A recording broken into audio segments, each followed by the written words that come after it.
नमस्ते। मेरा नाम सिद्धांत है। मेरे साथ फ्रेम में है अंशुमान जी। संडे है, 10 बज चुके हैं, अर्थात शुरू हो चुका है। अंशुमान जी कैसे हैं? मैं बिल्कुल अच्छा हूं सिद्धांत। आपका भी स्वागत है अर्थात के इस विशेष संस्करण में। और अर्थात में ये अर्थात हर एपिसोड किसी न किसी मानी से बहुत बहस तलब होता है, बहुत ज्यादा सवाल होते हैं, बहुत उस पे बहस की गुंजाइशें होती हैं, बहुत डिबेट किया जा सकता है। इस अर्थात में भी वैसा ही है। टैक्स का पूरा सिस्टम हम डिकोड करेंगे, लेकिन सबसे पहले पिछले एपिसोड का एक रिकैप। वैक्सीनेशन की जो पूरी दुनिया में इस समय भेड़चाल चल रही है, सारे सारे देश चाह रहे हैं कि यार अपने लोगों को सबसे तेजी से वैक्सीन लग जाए। इस पूरे खेल में चाइना ने किस तरह से, पूरे उस एपिसोड के बावजूद कि वुहान से ओरिजिनेट हुआ कि नहीं हुआ, चाइना ने एंट्री घुसने करने दी कि नहीं करने दी, डब्ल्यूएचओ टीम ने क्या कहा, तमाम विवादों के बावजूद चाइना ने वैक्सीनेशन के प्रोग्राम को काफी अच्छे से ग्रिप किया हुआ है पूरे विश्व भर के। तो उस पर बातचीत थी, वो जाकर आप हमारे अर्थात की प्लेलिस्ट में देख सकते हैं। और आगे बढ़े उससे पहले इंडिया टुडे हिंदी, इस अंक में क्या है अंशुमान? सिद्धांत, इस बार का अंक उस कोविड पर है जो हमारे रग रग में बैठ गया है और जिसको मेडिकल जबान में हम लॉन्ग कोविड कह रहे हैं। यानी कोविड से उबरने के बाद भी जिस तरीके की बीमारियां शरीर में घर कर गई हैं लोगों के, और उसके बहुत सारे मामले आ रहे हैं, पुरानी बीमारियां लौटने के, कोविड के बाद चीजें गड़बड़ होने के, या शरीर में दिक्कतें आने के, क्योंकि कितना खतरनाक और कितना छिपा हुआ नुकसान करने वाला वायरस है। तो ये पूरा का पूरा अंक उस मेडिकल चैलेंज पर है जिसको कि हम लॉन्ग कोविड कहते हैं, जो जिसकी लंबी छाया है लोगों के जीवन में, जिनको कोविड का संक्रमण हो चुका, और कई लोगों पर को तो 2 बार कोविड का संक्रमण हुआ है। तो ये उस चुनौती को समझने की कोशिश करता है अंक, और तमाम सारे डॉक्टर्स से बात करते हुए लक्षणों और उनके उपचार पर केंद्रित अंक है। तो वो सारे लोग जिन्हें कोविड जो कोविड के संक्रमण का शिकार हुए रहे, या जिन्हें कोविड के बारे में से उठने वाली समस्याओं से सामना करना पड़ रहा है, उनके लिए बेहद जरूरी है जानना कि मेडिकली हमारे सामने कितना बड़ा चैलेंज है कि कोविड से उबरने के बाद भी हम बहुत सारे लोग कोविड से उबर नहीं पाए हैं। और अब कोविड पर बातचीत करेंगे उस अंक में, और आज के अंक में बात करेंगे टैक्सेशन की। आज के अंक का शीर्षक है साबुत बचाना को। हम जब सरकार की उपयोगिता के पैमाने से बातचीत शुरू करेंगे, अंशुमान जी पूरा डिटेल आपको माइन्यूट डिटेल्स में लेकर जाएंगे, जिसको महीन बारीकियों के साथ। तो सरकार की उपयोगिता के पैमाने टैक्स से बांटना शुरू अगर करें तो आप उसकी असमानताओं को देखिए, जो डिसबैलेंस है सोसाइटी में। सरकार हमसे कितना टैक्स ले रही है, सरकार एक कंपनी से कितना टैक्स ले रही है जिसके यहाँ हम काम करते हैं, या जिसके यहाँ आप काम करते हैं, जिसके यहाँ कोई भी काम करते हैं, उस कंपनी को क्या टैक्स रियायत है, हमको क्या टैक्स रियायत है, जनता को क्या टैक्स रियायत है, उसका जो पूरा स्ट्रक्चर है, और हम किस तरह टैक्स के बोझ के नीचे एकदम पिस रहे हैं धीरे धीरे। अगर आपको थोड़ा सा भी इसका एक जस्ट चाहिए, हमारा टैक्स क्या है, हमारी टैक्स की डायरी क्या है, तो पिछले साल सितंबर में एक अर्थात आया था ना अंशुमान जी, वाला टैक्स वाला जो एक डायरी थी, एक दो सपनों की कहानी। 2 सपनों की कहानी। तो एक व्यक्ति है, वो अर्थात बहुत सुंदर है, उसको आप देखिए, उसमें एक व्यक्ति है, वो जाता है, वो अपनी डायरी खोल के लिखता है कि उसने महीने में कितना टैक्स दिया आज तक। एक टैक्स पेयर की डायरी, एक टैक्स पेयर की डायरी। और वो उसको देखिए, और उसमें आप टैक्स कितना दे रहे हैं। और ये बहस साहब की, भारत में टैक्स देते ही कितने लोग हैं, इस बहस का तो कोई अंत ही नहीं है। मतलब क्या करें, भारत में टैक्स सब लोग देते हैं। सवाल जवाब तो यही है कि भारत में मैं भी टैक्स देता हूं, अगर मैं 3 रुपए का बिस्कुट खरीदता हूं, 2 रुपए का बिस्कुट खरीदता हूं, और आप भी देते हैं अगर आप 2 लाख रुपए की सैलरी हर महीने पाते हैं। अंशुमान जी, गेंद आपके पाले में। सिद्धांत, ये चर्चा और ये विषय हमने इस समय इसलिए लिया कि 2-3 बड़ी चीजें हमारे दिमाग को मथ रही हैं। महंगाई हमारे दिमाग को, हमारे आसपास हमें बुरी तरह परेशान किए हुए, और अब सारे लोग, लगभग जितने लोग खर्चा पानी देख रहे हैं या नहीं भी देख रहे हैं, उन्हें ये पता है कि इस महंगाई की बड़ी जिम्मेदारी सरकार पर है। सरकार के टैक्स, सरकार के काम करने का तरीका, और पेट्रोल डीजल पर टैक्सेशन हमारी महंगाई लेकर आ रहा। ये कोई छुपा और रहस्य की बात नहीं है। चाहे आप राजनीति के इस पाले में हो या उस पाले में हो, महंगाई 90% लोगों पर असर करती है, 10% लोगों पर भारत में कुछ भी असर नहीं करता, तो हम उनको अलग कर देते हैं। तो महंगाई में टैक्स का एक हिस्सा है। दूसरा इसे इस बार लेने की वजह थी क्योंकि लोग ये समझ सकें कि उनकी महंगाई टैक्स से कैसे निकलती है और टैक्स में है क्या।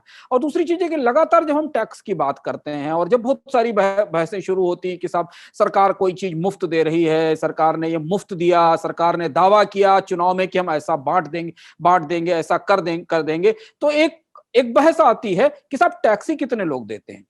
और वही हमारी टैक्स की बड़ी अधूरी और बहुत अधूरी और तथ्यहीन समझ है उसे।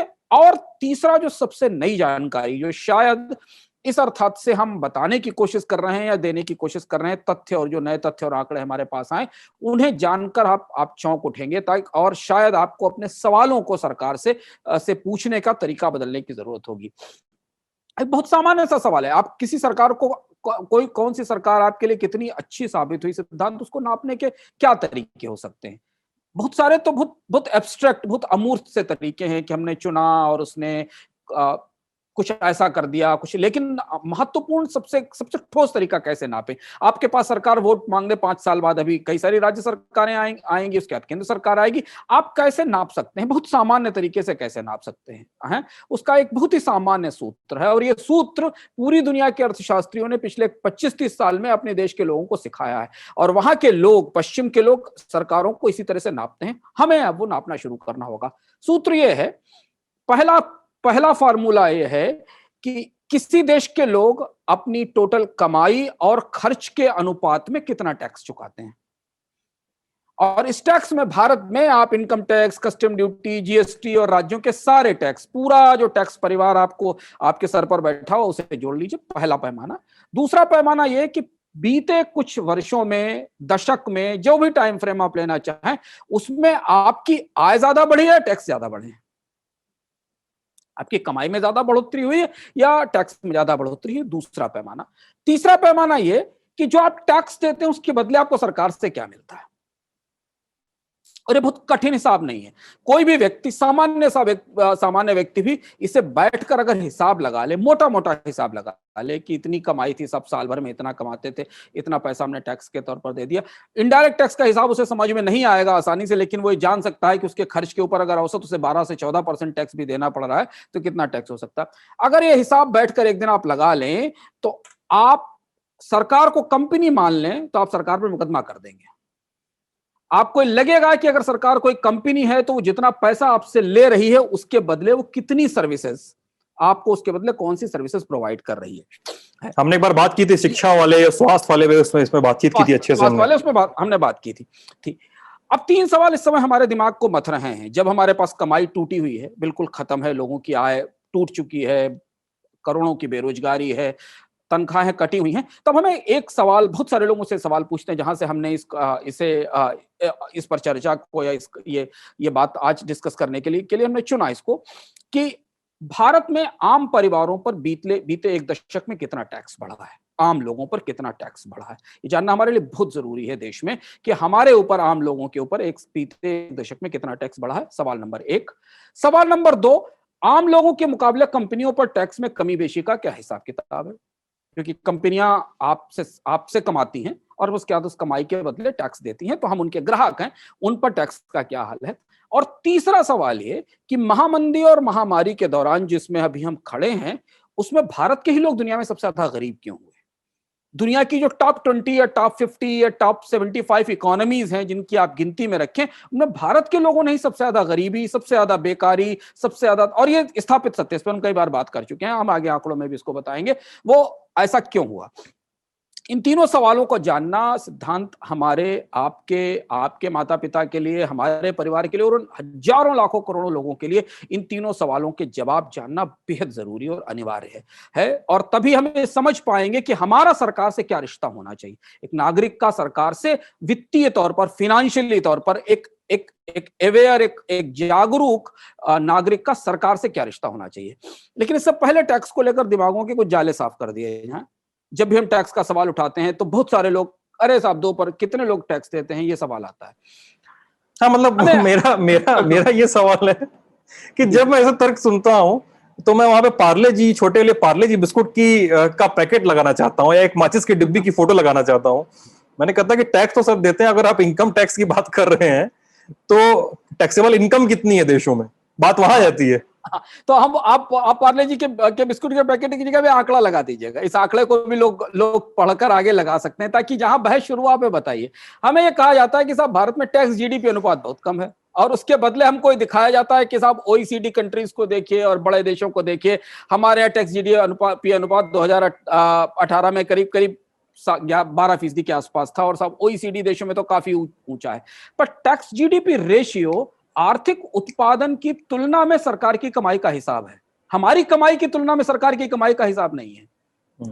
टोटल जीडीपी कितना है, पूरी अर्थव्यवस्था ने कितना उत्पादन किया, और उसके हिस्से के तौर पर सरकार को कितना टैक्स मिला, ये इसका हिसाब किताब है। तो ये तो टैक्स का ईमानदार हिसाब नहीं हुआ। टैक्स के जो नए हिसाब आते हैं, जो मॉडर्न तरीकों से टैक्स का बोझ नापा जाता है, वो तो इस आधार पर होता है, और आपकी किसी भी देश के लोगों की प्रति व्यक्ति आय कितनी है, और उस आय की तुलना में वो कितना टैक्स देते हैं। इनकम टैक्स देने वाले मुट्ठी भर लोग ये बताने की कोशिश करते हैं देश को कि जैसे देश वो चला रहे हैं, उनके खर्चे से सब कुछ चलता है, सब कॉलेज उनके खर्चे से चलता है, अस्पताल उनके खर्चे से चलते हैं, सड़कें उनके खर्चे से चलती, बाकी तो सब लोग देश के अंदर कुछ करते नहीं, वो तो बोझ है पूरी व्यवस्था के ऊपर, पूरे सिस्टम पर सिस्टम उनको ढो रहा है, और वो इनकम टैक्स देकर उन्हें चला रहे हैं, यानी वो उनके ऊपर कृपा कर रहे हैं। अरे ये इस तरह की बहस जब होती है ना, जेएनयू एनयू की बहस चलती है, तो टैक्स पेयर के पैसे से पढ़ने वाले लोग वाली बात आती है। तो वो ये इन बहसों को के सामने ये आंकड़ों का आईना समझना जरूरी है। भारत प्रति व्यक्ति आय में 122वें नंबर का देश है, दुनिया में 122वें नंबर का देश है। भारत की 80% आबादी की कमाई, ये बहुत फेमस सर्वे है, ICE 360 सर्वे, आप सर्च करेंगे तो आपको उसमें उसके पैटर्न मिल जाएंगे। भारत में 80% आबादी की कमाई 20,000 रुपए महीने से कम है। अब ऐसे देश में जहां 80% लोग सिर्फ 20,000 रुपए कमाते हैं, और टैक्स देने वाले लोग अरबों में होंगे क्या?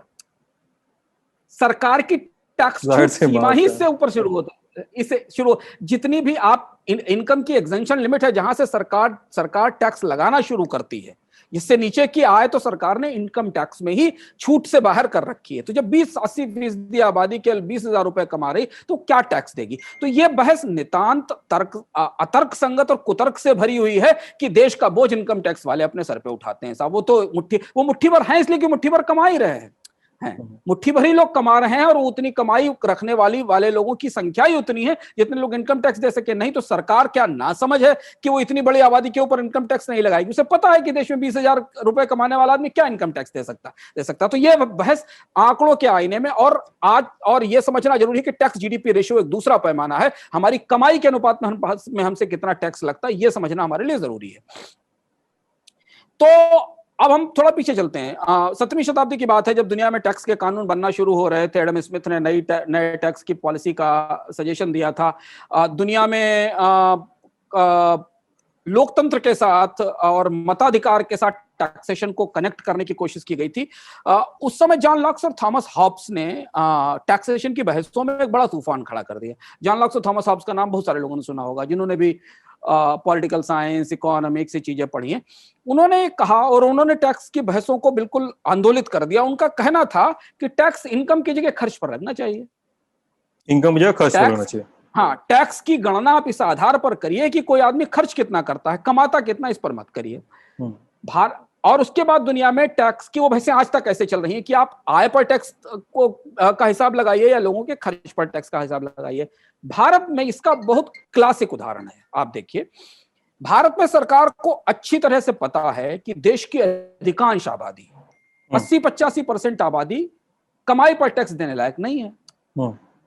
दिहाड़ी मजदूरी 300-350 रुपए, 500 रुपए, 600 रुपए, तो क्या टैक्स देगा? उसे इनकम टैक्स आप ले ही नहीं सकते हो। वो तो स्मार्टफोन में नहीं रखता कि अपना रिटर्न फाइल कर सके। तो भारत की सरकारें बहुत नपे तुले ढंग से हमारी हर खपत को निचोड़ लेती है। इसलिए भारत दुनिया में कंजम्पशन पर सबसे ज्यादा और सबसे बहुआयामी और सबसे व्यापक टैक्स लगाने वाला देश है। क्योंकि भारत की आबादी गरीब है, उसकी आय ऐसी इतनी नहीं है कि वो टैक्स दे सके, तो हम खपत पर, कंजम्पशन पर टैक्स लगाते हैं। इसे आंकड़े की रोशनी में देखिए। 2019 का आंकड़ा हम ले रहे हैं क्योंकि 2020 और 2021 अपवाद वर्ष थे, मंदी के कारण टैक्स का हिसाब सब गड़बड़ा गया। तो 2019 तक चीजें ठीक चल रही थी, तो उसका आंकड़ा लेते हैं। 2019 में सिद्धांत सरकार, केंद्र और राज्यों का जो टोटल रेवेन्यू था, टोटल कमाई थी, उसमें से 65% हिस्सा कंजम्पशन से लगने वाले टैक्स से आया। यानी वो पार्ले बिस्किट वाला, पैरासिटामोल की गोली खरीदने वाला, बाजार में आधा बोरी खाद खरीदने वाले से लेकर और मॉल में कपड़े खरीदने वाला और रेस्टोरेंट में खाना खाने वाला तक सब लोग जो टैक्स देते हैं, सरकारों के रेवेन्यू का सबसे बड़ा हिस्सा 65% हिस्सा उससे आया। बाकी और भी रेवेन्यू में नॉन टैक्स रेवेन्यू होते हैं, जैसे कि आरबीआई का हिस्सा उसको छोड़ दें। टैक्सेशन में जो टैक्स रेवेन्यू है उनमें इनकम टैक्स और डायरेक्ट टैक्सेस से 20% के आसपास का हिस्सा होता है। तो इसलिए भारत में वो टैक्स सबसे बड़ा टैक्स है जो हर व्यक्ति चुकाता है और जिसके दायरे में आसमान के नीचे हर चीज आती है, और वो वही टैक्स भारत का वास्तविक टैक्स है, इनकम टैक्स नहीं। अब हम अपने उस सवाल की तरफ लौटते हैं, जिस सवाल से को समझना हमारे लिए जरूरी है कि भारत में टैक्स का बोझ है किस पर, किन लोगों पर है और वो बोझ कैसे बढ़ा है। इंडिया रेटिंग्स ने अपनी एक ताजी रिपोर्ट पब्लिश की है एक हफ्ते पहले, जिसमें उन्होंने ये हिसाब लगाकर बताया है कि 2010 से 2020 के बीच में, बहुत महत्वपूर्ण बात है और भारत जैसे देश के लिए बहुत चिंता की बात है कि हम ये चीजें समझते नहीं, इसलिए सरकारें हमें कैसे हमारे ऊपर हमें भ्रम में और रखती हैं और हमारे साथ कैसे छल होता है सरकारी नीतियों में, समझना जरूरी। 2010 से 2020 के बीच सिद्धांत भारतीय परिवारों पर टैक्स का बोझ 60 से बढ़कर 75% हो गया। यानी 2010 में हमारे ऊपर जो टैक्स का बोझ टोटल सिस्टम में 60% था, वो 75% हो गया। इस हिसाब में व्यक्तिगत आयकर, मतलब इंडिविजुअल टैक्स जो हम इनकम टैक्स पे करते हैं, और जीएसटी शामिल है। इसमें राज्यों के टैक्स शामिल नहीं है। अगर उन्हें शामिल कर लिया जाए तो ये बोझ और बड़ा हो जाता, पर राज्यों के टैक्स चूंकि अलग अलग हैं तो उनकी गणना नहीं की जा सकती है इसमें। इसलिए हमारे ऊपर जो टैक्स का बर्डन था वो 60% से बढ़कर 75% हो गया। इसके दो नमूने हमारे सामने हैं। 7 साल में पेट्रोल डीजल पर टैक्स कलेक्शन 700 टाइम्स बढ़ गया, 700% बढ़ गया, और जीएसटी आने के बाद भी भारत के लोगों पर टैक्स का बोझ कम नहीं हुआ, जबकि जीएसटी लाते समय यह कहा गया था कि टैक्स का बोझ कम होगा, आपकी जिंदगी सस्ती होगी, आपको सामान सस्ते मिलेंगे। तो इंडिया रेटिंग के अध्ययन में यह बहुत चौंकाने वाली बात है और पहली बार इस तरीके का डेटा हमारे सामने आता है कि 2010 में हमारे ऊपर सरकार के हिसाब के पूरे हिसाब से जो 60% बर्डन आता था, उससे बढ़कर वो 75% हो गया। और जीएसटी ने और कॉम्प्लेक्स किया सिस्टम को, और जीएसटी ने और कॉम्प्लेक्स किया। और जीएसटी नहीं, दूसरी चीज है, हमने इस पर चर्चा भी की थी शायद, कि जीएसटी का नुकसान, क्योंकि जीएसटी तो सरकार ले आई और यह दिखाने की कोशिश की कि जीएसटी से लोगों को राहत मिलेगी, पर जीएसटी से जो राजस्व का नुकसान हुआ उसकी भरपाई के लिए पेट्रोल डीजल की कीमतों को अथाह ढंग से बढ़ा दिया गया। बहुत सारे और टैक्सेस जो जीएसटी के दायरे से बाहर थे उनके ऊपर टैक्स बढ़ा दिया गया, सेस लगा दिए गए तरह तरह के। तो जितना फायदा आपको जीएसटी देकर दिखाया गया था, उससे कहीं ज्यादा टैक्स आपके ऊपर लगाकर सरकार ने उसे ले लिया आपसे वापस। दूसरा पहलू जो हमारे लिए समझना जरूरी है टैक्स की डिबेट का सिद्धांत, वो ये है कि फिर राहत किसको मिलती है टैक्स से। हर बार हम जब बजट देखते हैं तो सुर्खियां बनती हैं, और मैं जब भी बजट की चर्चा होती है तो फिर से मैं कहता हूं कि टैक्स पेयर्स के लिए बजट होता ही नहीं है। टैक्स पेयर सिर्फ बजट को देखने के लिए आते हैं तमाशे की तरह, और अपना टाइम वेस्ट करके चले जाते हैं। भारत के बजट टैक्स पेयर्स के लिए नहीं होते, इंडिविजुअल टैक्स पेयर्स के लिए नहीं होते। भारत के budget actually corporate tax payers के लिए होते हैं, कंपनियों के लिए होते हैं। अब देखिए, आप उत्पादन और बिक्री पे जो टैक्स लगता है सिद्धांत, वो तो हम चुकाते हैं, कंपनियां सरकार के एजेंट के तौर पर हमसे वसूलती हैं। जितना टैक्स उन पर लगता है वो प्राइस में जोड़कर हमको पास ऑन कर देती हैं, अपने जेब से तो पैसा नहीं देती हैं। वो तो सरकार ने कहा जीएसटी 15%, तो उन्होंने 15% जीएसटी जोड़ा कॉस्मेटिक्स में और आपको पकड़ा दिया। आपने वो टैक्स उनको पे किया, उन्होंने वो टैक्स वापस सरकार को पे कर दिया। तो जो इनडायरेक्ट टैक्सेस हैं, वो इनडायरेक्ट टैक्सेस कारपोरेट सेक्टर सरकार के लिए कलेक्ट करता है और वो हम पे करते हैं। इसलिए कंपनियों पे लगने वाले टैक्स की गणना हमेशा उनकी कमाई पर होती है, उनकी आय क्या है, सारे खर्चे निकालकर। और कंपनियों को हम इससे पहले चर्चा कर चुके हैं टैक्स पेयर की डायरी में कि कंपनियों को अपने खर्चों पर भी टैक्स की छूट मिलती है। कंपनियों को टैक्स बचाने के असंख्य तरीके हैं, कभी हमें समय मिला तो विस्तार से इस पर चर्चा करेंगे कि एक आम टैक्स पेयर को टैक्स बचाने के कितने कम विकल्प मिलते हैं और कंपनी को टैक्स बचाने के कितने सारे विकल्प मिलते हैं। आप कार खरीदें तो आपके लिए लायबिलिटी है, आपको कोई रियायत नहीं मिलेगी, पर अगर कंपनियां कार खरीद लें तो उस पर उन्हें डिप्रिसिएशन और बहुत सारे दूसरे फायदे होते हैं। उदाहरण के लिए इंडिया रेटिंग का यह अध्ययन बताता है सिद्धांत की 2010 में केंद्र सरकार के प्रति 100 रुपए के राजस्व में 40 रुपए कंपनियों से आते थे और 60 रुपए आम लोग देते थे। यानी केंद्र सरकार की 100 रुपए की जो कमाई होती थी राजस्व के, केंद्र की बात करें, इसमें राज्य शामिल नहीं है क्योंकि राज्य के आंकड़े हमारे पास, टैक्स के आंकड़े उतने डिटेल में उपलब्ध नहीं हो पाते। 40 रुपए कंपनियां देती थी और 60 रुपए आम लोग टैक्सेशन से देते थे। 2020 में कंपनियां केवल 25 रुपए दे रही हैं, आम लोग 75 रुपए दे रहे हैं।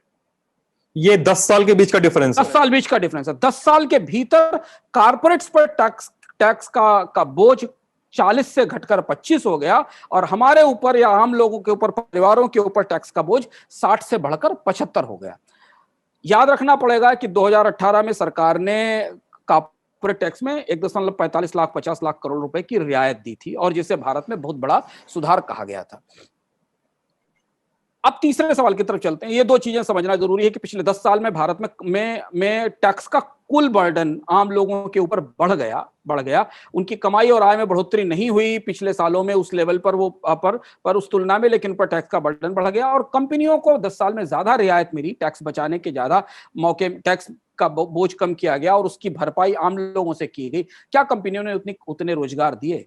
क्या कंपनियों ने उतने अवसर पैदा किए? क्या कंपनियों ने उस बचत को अपने कर्मचारियों की आय की बढ़ोतरी में लगाया? अगर आप कॉर्पोरेट सैलरीज के स्ट्रक्चर को देखें और कॉर्पोरेट सैलरीज में बढ़ोतरी को देखें तो आपको इसमें असंगति दिखाई देगी। अब तीसरा सवाल ये कि भारत के लोग मंदी के दौरान सबसे ज्यादा गरीब क्यों हुए? और यह आंकड़ा भी हमारे लिए समझना जरूरी, इस समय जरूरी है कि दुनिया के देशों ने इस महामारी और मंदी में, टैक्स वहां भी लगता है, उन्होंने क्या किया और हम इस महामारी और मंदी में टैक्स की मार के दोगुने शिकार क्यों हो गए, ये समझना जरूरी है।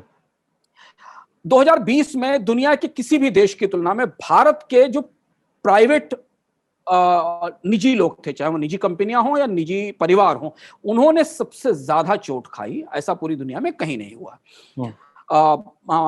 MOSL का एक नया रिसर्च आया है जो हमें बताता है कि अमेरिका, कनाडा, ऑस्ट्रेलिया की सरकारों ने जो भी नुकसान हुआ लॉकडाउन के दौरान, कारोबार बंद होने का, कोविड के कहर के कारण, वो लगभग अधिकांश नुकसान सरकारों ने अपने सर पर लिया, लोगों पर नहीं डाला। सरकारों ने उसका नुकसान उठाया और तरह तरह की मदद के जरिए जो लोग थे, जो जनता थी, उसकी कमाई और उसकी आय कम नहीं होने दी। यहां तक कि अफ्रीका में भी, साउथ अफ्रीका में भी आम परिवारों की आय इस दौरान सुरक्षित रही क्योंकि इकोनॉमी को तो लॉस हुआ था। तो मैं दिख ही रहा है कि इकोनॉमी माइनस में, सारी इकोनॉमी माइनस में गई थी, सब जगह रिसेशन आई थी।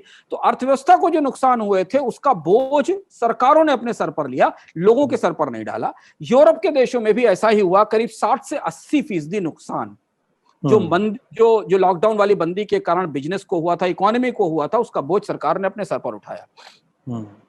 अच्छा, यहाँ पर यह है कि भारत के बहुत सारे हिस्से, बहुत सारे तबके टैक्स में रियायत मांग रहे थे, टैक्स में छूट मांग रहे थे, लेकिन सरकार ने सेलेक्टिवली एक साइड ही चुना, इसको टैक्स में छूट दी जाएगी और उसका पूरा बोझ पलट के दूसरे के सिर पे डाल दिया। और इसका यही वजह है कि भारत में इकोनॉमी को जितना नुकसान हुआ, भारत में इकोनॉमी जो श्रिंक की 7.5-8% पिछले साल, या असंगठित क्षेत्र को जोड़ लें तो और ज्यादा हुआ। दुनिया के किसी भी बड़े देश जिससे हम तुलना करने में अपना गर्व महसूस करते हैं, सिद्धांत, वहां भारत में अर्थव्यवस्था को हुआ 80% नुकसान लोगों के खाते में गया, हमारे आपके खाते में गया। लोगों के रोजगार गए, कंपनियां बंद हुई, सेल्फ एम्प्लॉयमेंट बंद हो गए, तनख्वाहें कटी, यानी हम बिल्कुल दुनिया से उल्टे चले। दुनिया के देशों ने अपने यहाँ टैक्स से जो टैक्स वसूला था, जो बचत इस्तेमाल की थी आम लोगों की, उसको पलटकर उन्हीं लोगों की मदद में वापस कर दिया जो इस महामंदी के दौरान नौकरियां गंवाने वाले थे, गरीब हो रहे थे, उनकी आय बचाने में लगा दिया। हमारी जो बचत और टैक्स था, हमारी सरकार ने हमारे ही खाते में डाल दिया और अपने लिए और ज्यादा टैक्स का अरेंजमेंट कर लिया। ये इसलिए भारत के लोग इस महामंदी और बेकारी के दौरान ज्यादा गरीब हुए दुनिया के अन्य देशों की तुलना से, यह भी आंकड़ा उपलब्ध है। अब भारतीय अर्थव्यवस्था के बारे में एक चीज हम बार बार कहते रहते हैं और टैक्स के संदर्भ में से फिर समझना जरूरी है हमारे लिए कि भारतीय अर्थव्यवस्था 100% लोगों के खर्च पर केंद्रित है। हमारा आपका जो खर्च है वो जीडीपी में 60-65% की हिस्सेदारी रखती है। सरकारी तंत्र के जरिए जो खर्च होता है वो कोई कारगर नहीं है। आप किसी भी गवर्नमेंट की स्कीम का एक प्रॉपर ऑडिट रिपोर्ट पिछले 20 साल 25 साल की उठाकर दिखा लीजिए, आपको उसका डिलीवरेंस 20%, 25%, 30% से ज्यादा नहीं मिलेगा। तो सरकारें तो अपने को खुद को चलाए रखने के लिए ये पैसा खर्च करती हैं, और टोटल सिस्टम में सरकार के इन्वेस्टमेंट से, सरकार के खर्च से कुछ बदलता नहीं है।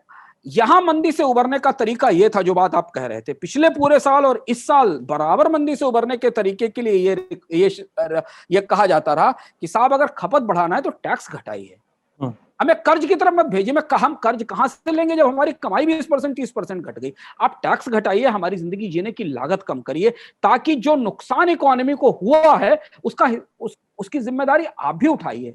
सरकार महोदय, आप अपने खर्च कम करिए, आप अपने 4 विभागों को पुनर्गठित करिए, मंत्रियों की सुविधाएं सीमित करिए और बहुत सारे जो तमाम फालतू के खर्चे उनको संयोजित करिए और टैक्स घटाकर हमें हमारी खपत को मदद करिए। हुआ क्या? इसका बिल्कुल उल्टा। पिछले 1 साल में, कोविड के पूरे 1 साल में और उसके बाद के साल में, इंडिया में लोगों पर टैक्स का इंसिडेंस हर तरह से बढ़ गया। कुछ टैक्स महंगाई के जरिए हमारे सामने आया और कुछ टैक्स पेट्रोल डीजल की कीमतों में बढ़ोतरी के जरिए आया। अब बहुत सारे लोग कहेंगे साहब, सवाल है कि सरकार हमें क्या देती है। ठीक है, हम ये सवाल भी उठेगा, उसका जवाब हम पहले से देते हैं। सरकार, ठीक है, कोई बात नहीं, हमें जरूरत नहीं है, पर हम जो पैसा देते हैं वो गरीबों के लिए होता है, जन कल्याण के लिए होता है। हम तो पैसा दे रहे हैं, सरकार उससे गरीबों की सेवा करती है और उनको फ्री अनाज बांटती है और उनके लिए सुविधाएं देती है। अगर जन कल्याण के लिए ही हम पैसा चैरिटी के तौर पर सरकार को दे रहे हैं, हम तो नहीं उसकी कोई सर्विस ले रहे हैं, तो कहां हुआ जन कल्याण?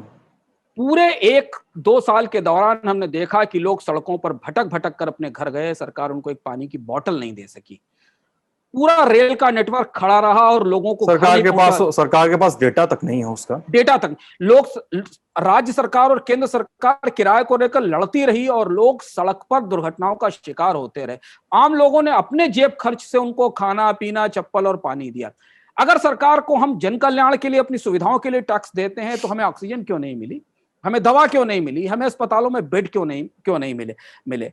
हम इतना टैक्स देने के बाद भी लोग सड़कों पर भटक कर मर गए, अस्पतालों के लिए तरसते रहे। और वो जो टैक्स हम स्वास्थ्य के नाम पर, शिक्षा के नाम पर, जन कल्याण के नाम पर देते हैं। तो यहां यह समझना जरूरी है कि जब भी आप टैक्सेशन की चर्चाओं में जाते हैं, तो यह हिसाब लगाना बहुत जरूरी है। और यह हिसाब बहुत खरा और सीधा हिसाब है कि अगर सरकार हमसे टैक्स ले रही है तो उसके बदले हमें दे क्या रही है, हमारा रिटर्न क्या है सरकार में। और सरकार जिसको हम सरकार में भेजते हैं सिद्धांत, उसके बहुत सारे प्रिविलेजेस हम उठाते हैं, उसके बहुत नाज नखरे हम उठाते हैं, उसे बहुत सारे अधिकार हम देते हैं। वो अधिकार हमारे लिए, हम कुछ भी कर सकते हैं हमारे साथ। तो जो लोग ये कहते हैं ना कि साहब सरकार ने कहा मुफ्त वैक्सीन बांटेंगे, तो मुफ्त तो नहीं है, वो हमारे टैक्स पेयर्स के पैसे से ही बांटी जा रही। कोई सरकार का नेता नहीं दे रहा है अपनी जेब से, तो वो जो टैक्स पेयर्स के पैसे का हिसाब है। और इसलिए मुझे लगता है कि महामारी और महामंदी के बाद पूरी दुनिया में सरकारें नए सिरे से कटघरे में होंगी। भारत में भी सरकारों को उन्हीं कटघरों में खड़ा किया जाना चाहिए।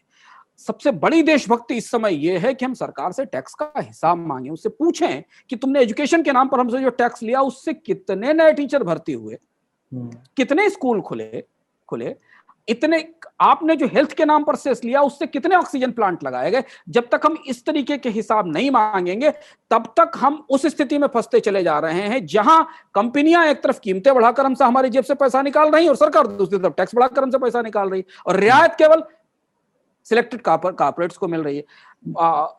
मतलब आप अगर आप कहें कि लोगों को, मतलब ये कितना डार्क ट्रुथ है कि आप कहें कि लोगों को सिस्टमेटिकली फूड चेन से बाहर किया जा रहा है। मतलब महंगाई, जो मैन्युफैक्चर्ड महंगाई की जो आप बात करते हैं अंशुमान जी बार बार, जो कि सच है, महंगाई मैन्युफैक्चर्ड है। आपकी बचत सीमित होती जा रही है, पहले से और कम होती जा रही है, वो भी सच है। तो क्या होगा आखिर में? तो आप फूड चेन से बाहर होंगे ना, आप जरूरी चीज, बहुत बड़ी आबादी लो इनकम की तरफ खिसक जाएगी। हम खिसक गए, आप देखिए ना, जो नए आगे 7 करोड़ 8 करोड़ लोग मिडिल क्लास से बाहर चले गए, 12-13 करोड़ लोग गरीबी की रेखा में धंस गए। तो ये क्यों धंस गए? ये इसलिए क्योंकि जिस तरीके की जो कॉस्ट ऑफ लिविंग पिछले साल में 2 साल में बढ़ी, उस कॉस्ट ऑफ लिविंग को अफोर्ड करने के लायक पैसा उनकी जेब में नहीं था, जिस पर हम महंगाई और गरीबी पर चर्चा कर चुके हैं। पर भारत में टैक्स हमारी मुसीबतों का बड़ा हिस्सा है, और टैक्स अगर सरकार में किया गया हमारा इन्वेस्टमेंट है। अगर सरकार को हम टैक्स, क्योंकि टैक्स की जो बुनियादी सिद्धांत जहां से शुरू होते हैं, अगर आप लोकतंत्र की बुनियादी व्याख्याओं में और टैक्सेशन की बुनियादी व्यवस्थाओं में जाए, पुराने जमाने में रोमन साम्राज्य से लेकर बाकी जगह टैक्स क्यों लगाए जाते थे? टैक्स इसलिए लगाए जाते थे कि युद्ध लड़ते थे राजा, उस युद्ध का सेना को भर्ती करने का, हथियार बनाने का खर्चा लगाने के लिए वो टैक्स लगाते थे, और वो टैक्सेस इंपोर्ट पर और बाकी चीजों पर लगाए जाते थे। देश को यह कहा जाता था कि हम आपको हमले से बचाने के लिए सेना खड़ी कर रहे हैं और आपकी सुरक्षा के लिए हम टैक्स लगा रहे हैं। यह व्यवस्था बाद में इस बात पर आ गई कि साहब सरकार हमें हमारी संपत्ति की सुरक्षा देगी, हमें आजादी देगी और हमें काम करने की सुविधा देगी, उसके बदले हम सरकार को अपनी कमाई पर और अपनी खपत पर टैक्स देंगे। लेकिन यदि हम गौर से देखें अपने भारत के 10 साल के डेटा को जो इंडिया रेटिंग ने हमारे सामने रखा, उस हिसाब से तो यह है कि हम गरीब होते जा रहे हैं और टैक्स ज्यादा देते चले जा रहे हैं। अगर आप एक छोटा सा सर्च करके देखें कि भारत में रूरल इनकम पिछले 5 साल में कितनी तेजी से गिरी, भारत में अर्बन इनकम 5 साल में कितनी तेजी से गिरी, पिछले 1 साल में 16,000 करोड़ रुपए का केवल सैलरी लॉस हुआ है इंडिया में, एसबीआई रिसर्च की रिपोर्ट कहती। 12 करोड़ लोग बेकार हुए, मिडिल क्लास के बड़े पैमाने पर जॉब गए। ये सारे लोग, इन सारे लोगों के खर्च किस लेवल तक बढ़ गए, और उस खर्च के बढ़ने में ना तो क्रूड ऑयल की वजह, क्रूड ऑयल तो अब 72 आया है, सिर्फ और सिर्फ एक चीज है, क्योंकि सरकार टैक्स लगा रही है, और सरकार इस लेवल तक टैक्स लगा रही है कि वो हमें अब गरीब करने की स्थिति में आ गई है। तो एक विंस्टन चर्चिल एक बहुत अच्छी बात कहते थे, बहुत मजेदार बात कहते थे, जहां पे हम इसको खत्म करेंगे। विंस्टन चर्चिल कहते थे कि कुछ समाज ऐसे हो जाते हैं जहां सरकारें लोगों को प्रगति का एक नया तरीका सिखाती है टैक्स लगाकर। वो ऐसा तरीका है कि जैसे किसी आदमी को आप एक बाल्टी में बिठा दें और उससे कहें कि उस बाल्टी का हैंडल उठा के खुद ही उसको उठाने लगे।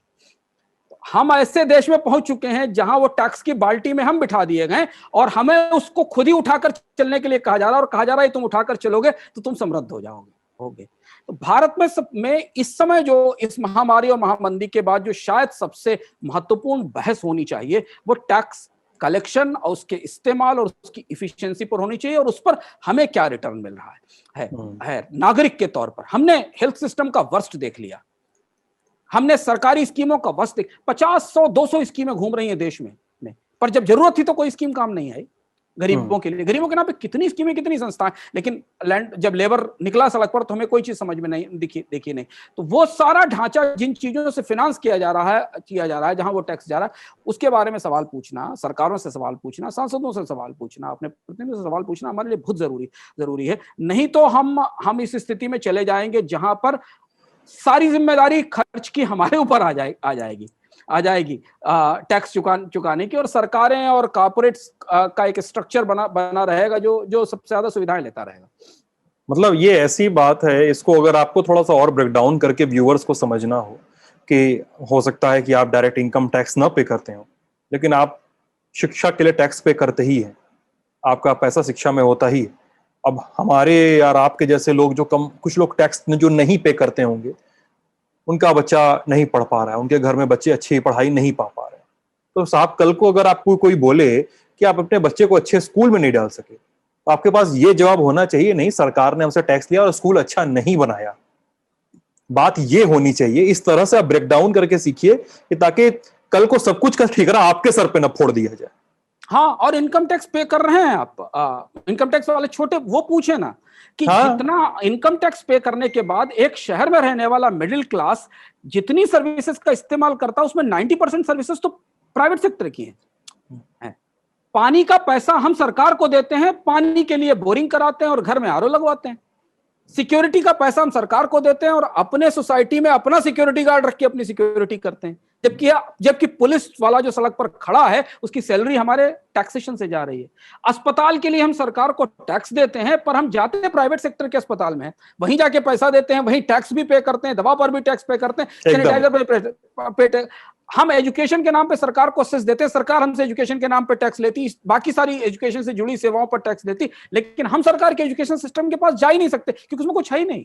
हमें अगर अपने बच्चे का फ्यूचर देखना होगा तो हमको तो कहीं डोनेशन का जुगाड़ करना पड़ेगा उसे स्टूडेंट बनाने के लिए, मेडिकल का इंजीनियरिंग का स्टूडेंट बनाने के लिए। तो टैक्स जिन चीजों के लिए लिया जा रहा है वो उन सिस्टम में, वो उसमें से कितनी चीजें हम कंज्यूम कर रहे हैं, वो हमारे कंजम्पशन में कितनी आ रही। रोड जो हमारे पैसे से लेकर बनाई जाती है सिद्धांत, तो उसमें रोड बनाने का भी हम पैसा देते हैं, उसके लिए भी एक अलग से सेस देते हैं, पहले टैक्स पे रोड डेवलपमेंट का सेस देते हैं, उसके बाद पेट्रोल डीजल पे भी एक सेस लगता है रोड डेवलपमेंट के नाम पे, फिर उसमें चलते हैं हम टोल भी पे करते हैं, गाड़ी खरीद रहे हैं तो उसको खरीदने से लेके बेचने तक उसके ऊपर 11 जगह टैक्स पे करते हैं, तो जो सड़क हमारे पैसे से बनाई जा रही है उस पर चलने का भी पैसा हमसे वसूला जा रहा, और उसके किनारे जो रेस्टोरेंट खोला गया उस पर हम 100 रुपए की कॉफी भी पी रहे हैं, 70 रुपए की कॉफी भी पी रहे हैं। तो अगर आप ये देखिए कि टैक्सेशन, जिन चीजों के नाम पर टैक्स हमें लगा हम दे रहे हैं, उन चीजों का हमारे जीवन में योगदान कितना है, और कहीं ऐसी तो स्थिति में हम नहीं पहुंच गए कि सरकार हमसे अलग टैक्स वसूल रही है और प्राइवेट सेक्टर हमसे अलग उन्हीं सर्विसेज का पैसा ले रहा है जिन सर्विसेज के लिए सरकार हमसे टैक्स ले रही। और अगर आप ध्यान से अपने खर्च को देखें आप और हम, तो आपको दिखाई देगा कि जिन सर्विसेज के लिए सरकार हमसे टैक्स ले रही है उन्हीं सर्विसेज के लिए प्राइवेट सेक्टर हमसे पैसा ले रहा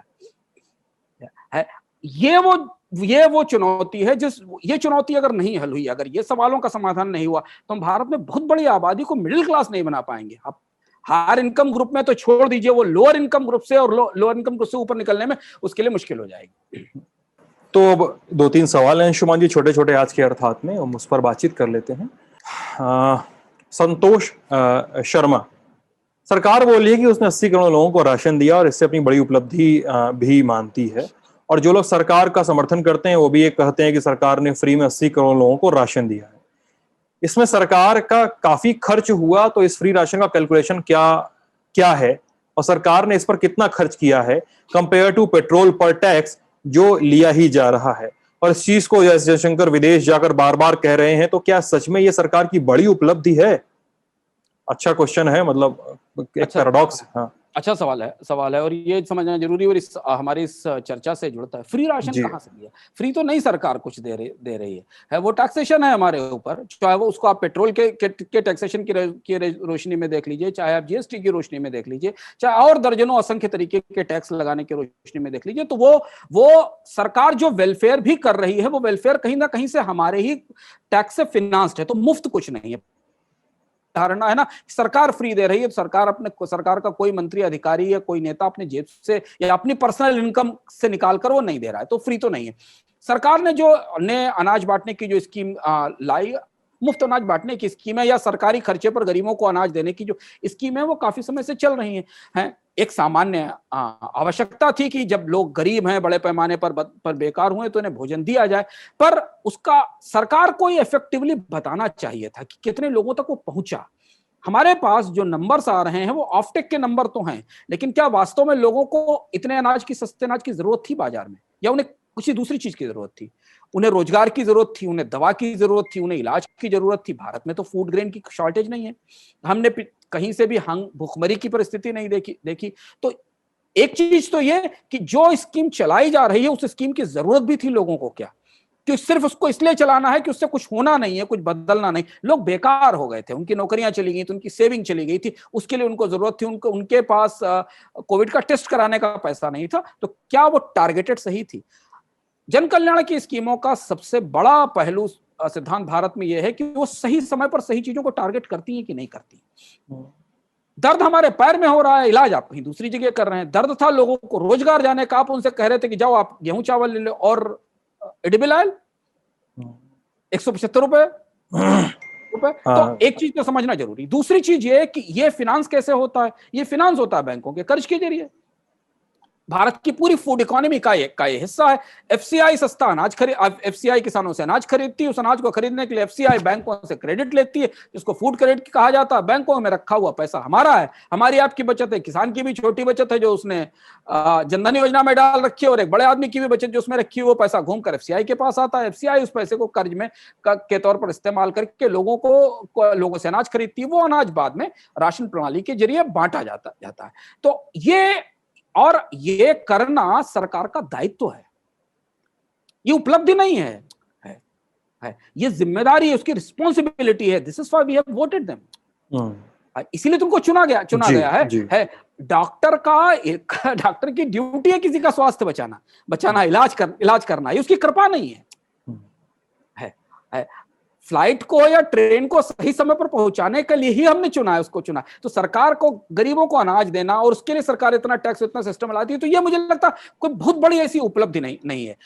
हाँ, उपलब्धि हम तब मान सकते थे जब सरकारें कुछ ऐसा बड़ा काम कर सकती थी जो हमने पूरी दुनिया में इस समय अप्रत्याशित रूप से देखा, जिस पर हम कई बार चर्चा कर चुके हैं। तो जन कल्याण की स्कीमों की टारगेटिंग एक बड़ा इशू है, वो कैसे सही की जाए। और इस महामंदी के बाद, इस बेकारी के बाद सरकारों को इस पर नए सिरे से फिर सोचना पड़ेगा कि हमें कौन सी स्कीमें चाहिए और किसकी जरूरत है। एक और सवाल है अंशुमान जी, मतलब 2-3 सवालों का समुच्चय है। महेंद्र चौहान ने पूछा है कि वर्तमान स्थिति में जो हम महामारी, प्राकृतिक आपदा, जलवायु परिवर्तन, युद्ध जैसे बाहरी कारकों के सायों में है, तो क्या हम लोगों को hyper inflation, super inflation, high inflation जैसे दुष्चक्र की संभावना से आशंकित होना चाहिए आई गेस?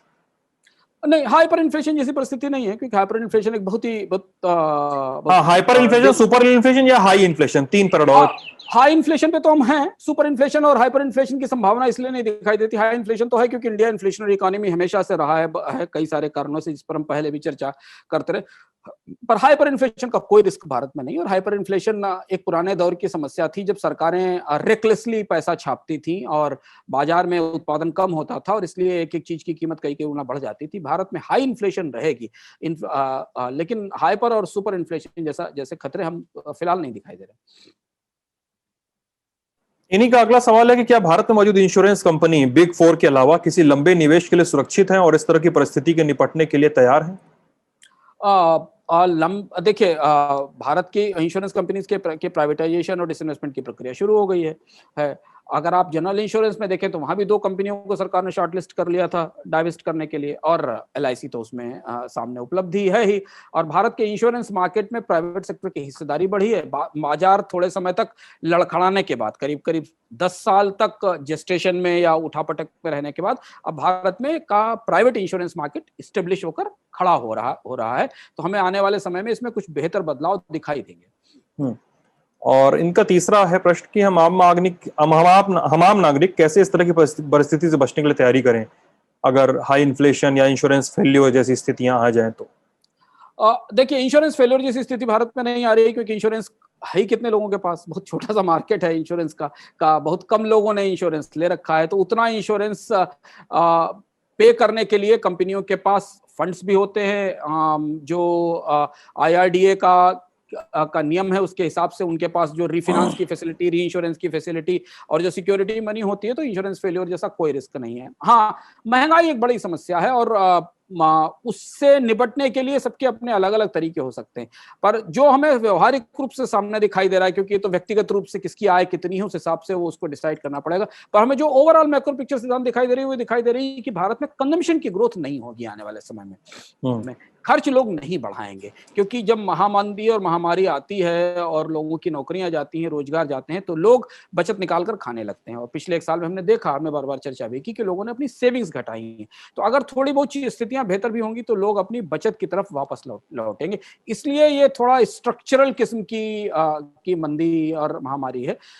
सरकारों को कोशिश ये करनी चाहिए कि अगर या तो वो खुद अपॉर्चुनिटीज पैदा करें जॉब्स की, या वो कोशिश करें कि वो सारे रियायतें जो कंपनियों को दी गई पिछले 2-3-4 साल में उन्हें रोजगारों में बढ़ोतरी से जोड़कर नापे कि इस कंपनी को जितना टैक्स का एग्जम्पशन मिला उसने कितने रोजगार बचाए, कितने रोजगार बढ़ाए और कितने रोजगार सृजित किए, इससे नापे तो शायद थोड़ा रास्ता बेहतर निकल सकता है। अब अंशुमान जी उस सेक्शन में आ चुके हैं हम लोग जहां पर हम लोग डिस्कस करते हैं कि क्या लिखा, क्या पढ़ा, क्या देखा।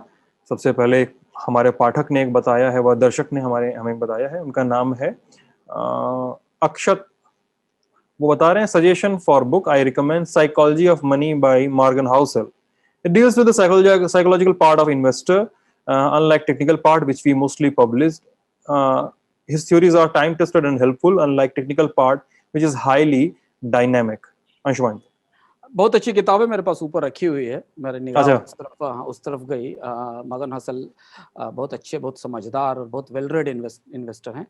जिन लोगों को मनी इन्वेस्टिंग के नॉन टेक्निकल हिस्सों को समझना है और उसकी वैल्यू समझना, रिस्क टेकिंग क्या होती, इन्वेस्टिंग क्या होती, उनके लिए पढ़ने लायक किताब है। इसे जरूर पढ़िए। अगर आप फिनांस की साइकोलॉजी में, इन्वेस्टमेंट की साइकोलॉजी में, रिचनेस की साइकोलॉजी में, समृद्धि किसको कहते हैं, इसे समझने में इंटरेस्टेड हैं तो किताब जरूर पढ़ने लायक किताब है।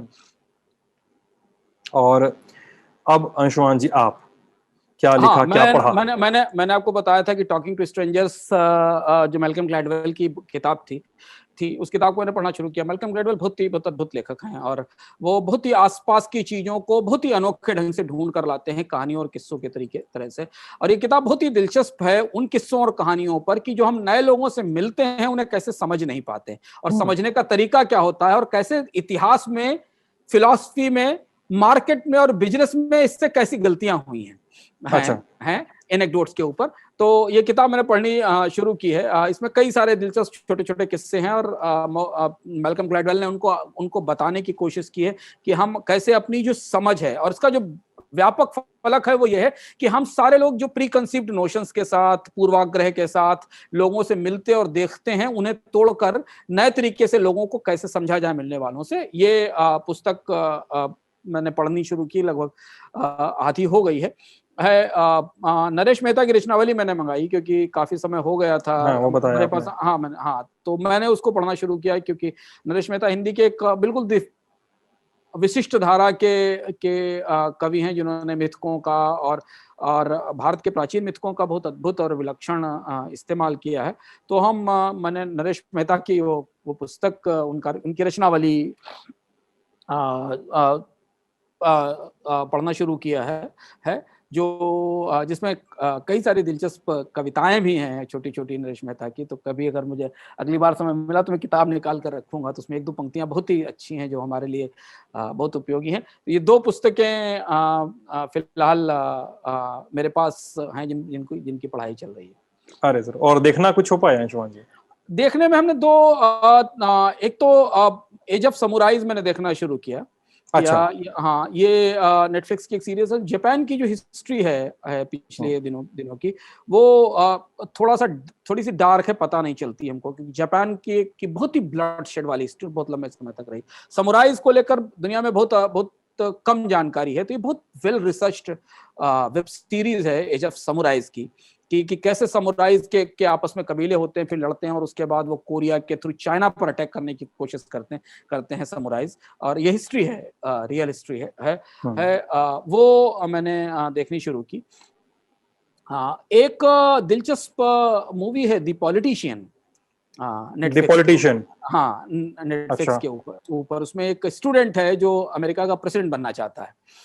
ओके। हाँ, और उसको कैसे किस तरीके के पॉलिटिकल कॉन्स्पिरेसी से गुजरना पड़ता है। देखने लायक अच्छी इंटरेस्टिंग मूवी है कि पॉलिटिक्स को बिल्कुल डिफरेंट तरीके से समझना, कि उसको लगता है कि अमेरिका का प्रेसिडेंट बन सकता है और उसको क्या क्या कैसी परिस्थितियों से गुजरना पड़ता है। वो मूवी, उसको भी देखा मैंने। पर एज ऑफ समुराइज को तेजी से देखने की कोशिश कर रहा हूँ, क्योंकि उससे जापान के इतिहास का एक बड़ा हिस्सा जो है वो उसी के साथ पूरा हो जाएगा, क्योंकि जापान के इतिहास पे बाकी चीजें उसके पैरेलल पढ़ते भी रहते हैं, तो इतिहास की एक हिस्सा समझने में मदद मिलती। मैंने दो चीजें पढ़ना शुरू की हैं। एक किताब मैंने पढ़ी थी जब कोविड की सेकेंड वेव आई थी और वो काफी क्राइसिस थी, तो नॉर्थ ईस्ट पर एक किताब थी, तो वो मैंने पढ़ी थी। अभी मैं दो किताबें पढ़नी शुरू की हैं। एक विनय सीतापति की किताब है जुगलबंदी। हाँ, जुगलबंदी है, मैंने पढ़ी है वो। मैंने शुरू की अभी पढ़ना, उसको शुरू किया उसको पढ़ना, देखता हूँ कि क्या आता है। तो मेरे ख्याल से अगले एपिसोड में आप तो पढ़ ही चुके हैं, तो आपके लिए आप स्पॉइलर मत दीजिएगा मुझे। तो मैं उसको पढ़ ही रहा हूँ। और दूसरी बद्रीनारायण की किताब है, कवि और जो लेखक हैं इतिहासकार बद्रीनारायण, तो उनकी किताब है रिपब्लिक ऑफ हिंदुत्व। तो वो मैंने पढ़नी शुरू की और कुछ एक पीस लिख रहा हूँ, एक अलग पीस, तो उस पर कुछ यूपी की पॉलिटिक्स के इर्द गिर्द कुछ लेख, बड़े बड़े लेख, कारवान में छपे हुए पुराने कुछ लेख, पुराने उनकी जो कवर स्टोरीज हैं, वो सब कुछ पढ़ रहा हूँ, देख रहा हूँ। देखने ये आपने पढ़ी कि नहीं बद्रीनारायण वाली? नहीं, ये किताब मैंने नहीं पढ़ी, मैं इसको मंगवाऊंगा। हाँ, मैंने मंगवा ली, मैंने शुरू की है। कुछ मजेदार चीजें हैं, और किस तरह से इनरोड्स बीजेपी कैसे कैसे बना रही है, किन किन खांचों में बैठ रही है, किन किन खांचों को जिनको बीजेपी का वोटर नहीं समझा जाता था, वो कैसे कैसे धीरे धीरे उस पूरी आइडियोलॉजी, उस पूरे विचार को ग्रिप कर रहे हैं धीरे धीरे। तो इसको लेकर उनके एक इंसाइट्स हैं, लेकिन अभी ये कुछ भी कहना बहुत फौरी होगा क्योंकि मैंने पूरी किताब पढ़ी नहीं। और शुरू की है अभी उसको, तो देखता हूँ कहाँ जाती चीजें। देखने में मैंने 2-3 चीजें देख डाली, मतलब काफी चीजें देखी, लेकिन मुझे लगता है मेंशन किया जाना चाहिए 2-3। एक मूवी है द इंटरप्रेटर, पता नहीं देखी कि नहीं आपने। हाँ मैंने देखी है। द इंटरप्रेटर एक हाँ यूएन में कत्ल की साजिश होती हाँ, है, कत्ल की यूएन, साजिश के, हाँ और मर्डर वो मर्डर मिस्ट्री है। हाँ, मर्डर मिस्ट्री है, और वो एक इंटरप्रेटर ही उसमें है। वो एक भाषा है जो बहुत सारे कम लोग समझते हैं, और वो फुसफुसाते हुए सुनती है कि कोई मारना चाहता है एक हाँ, प्रेसिडेंट को, जो बड़ा ही जालिम किस्म का प्रेसिडेंट है किसी एक अफ्रीकन कंट्री का। तो उस पर एक मिस्ट्री है, वो अच्छी है। एक सीरीज का सीजन, पहले सीजन का मैंने जिक्र किया था, उसका दूसरा सीजन आया तो वो भी मैं बैठे बैठे देख के, लुपिन उसका नाम है। हाँ। आपने शुरू नहीं कर पाए शायद, मुझे लग रहा है। लुपिन मैंने नहीं देखी अभी। हाँ लुपिन अच्छी सीरीज है, हाँ फ्रेंच है थोड़ी, फ्रेंच सीरीज है, थोड़ा सा उसमें ट्विस्ट है, रेसिज्म फ्रांस में किस तरह के दूसरे इलाकों में है, और एक आदमी किस तरह से, मुझे दूसरा सीजन देखने बाद लगा कि सीरीज लगभग खत्म हो गई है। तीसरी एक फिल्म है, बहुत शानदार है, आप देख चुके हैं वो शायद, अनदर राउंड। हाँ, अनदर राउंड देख चुकी है? हाँ, अनदर राउंड में देखी। अरे गजब, बहुत प्यारी हाँ फिल्म है, बहुत प्यारी फिल्म है। उसमें वो ऑस्कर अवार्डेड फिल्म है। आप हाँ वो प्राइम वीडियो पे है, लुपिन। हाँ, लुपिन जो है आपकी लुपिन नेटफ्लिक्स पे नेटफ्लिक्स है। पे, नेटफ्लिक्स पे हाँ है, इंटरप्रेटर भी नेटफ्लिक्स पे मिल जाएगी। हाँ। अनदर राउंड प्राइम पे है, जरूर देखिए। 4 दोस्त हैं, शराब के इर्द गिर्द उनकी स्टोरीज है। शराब किस तरह से साइकोलॉजिकल, किस तरह से फिजिकल इम्पैक्ट डालती है उनके पूरे जीवन को, वो कमाल पीस है, देखने लायक। और ये था इस हफ्ते का अर्थात। आपको कैसा लगा जरूर बताइएगा मैं वीडियो में कमेंट सेक्शन में। अब मिलेंगे कल यानी सोमवार को खर्चा पानी में। अपना ख्याल रखिएगा, बहुत बहुत शुक्रिया। बहुत बहुत धन्यवाद।